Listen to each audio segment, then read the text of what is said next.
facile à balloter par Canella, ce contre-favorable pour Araujo. Araujo tout seul dans la surface de réparation, tout seul jusqu'au bout. Arrêt de Papalardo, première occasion. Ngom pour ce coup franc à la 23e minute de jeu.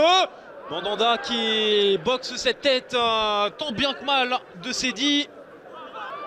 Départ Farhad profondeur et il va utiliser Farhad Araujo pour entrer dans cette surface de réparation. Mais Farhad préfère la solution individuelle et Papalardo. Possibilité d'accélérer encore pour Araujo. Ta dans la surface de réparation. Et Serrano pour le centre du monde au sol dans la surface de réparation sans faute. Reprise manquée de Fabio Pereira. Mais au second poteau, Pembele se jette et va mettre ce ballon entre les jambes de Papalardo. 3e minute du temps additionnel dans cette première période. Et dans le marasme de ce début de rencontre, la lumière vient finalement de Pembele. 1-0 pour Créteil, 45e plus 3.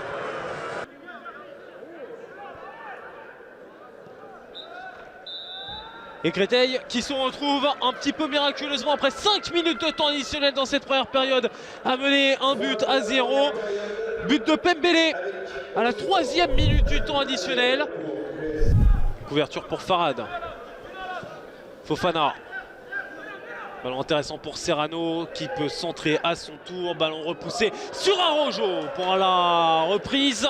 Non cadrée mais première tentative dans cette seconde période. De Sandro Trémoulet. Oh, c'est facile. Là, c'est facile pour Pierre Guinda. Ta à son tour dans la surface de réparation. Ta toujours le ballon second poteau pour la frappe de Fabio Pereira. Créteil, pour une fois, fait le break de manière clinique, vers chirurgicale, net, sans bavure. Vraiment, vraiment rare pour être signalé du côté de Créteil. 53e minute, 2-0 pour l'USCN. Et Créteil qui n'a plus connu le succès à domicile depuis la rencontre face à Bastia Borgo sur le score de 3 buts à 0. Et Farhad pour essayer de se créer justement le ballon du 3-0, l'arrêt de Papalardo.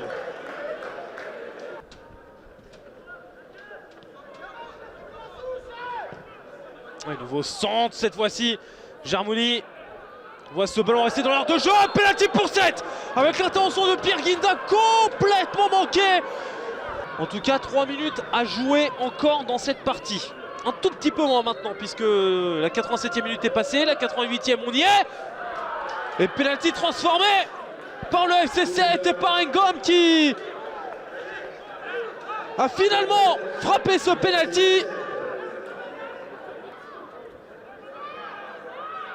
Avec un rage de Camara, Trémoulet qui s'est livré, et ce ballon passe entre ses jambes, petit pont validé, Mogdad pour le centre en retrait, Farhad, ballon de 3, ballon contré, mais cette fois-ci, la réussite est clairement du côté de Créteil, première minute du temps additionnel en seconde période, Créteil reprend 2 buts d'avance, et cette situation qui habituellement finissait loin, très loin du but adverse, finit désormais dedans, Farhad, 3-1, 90e plus 1.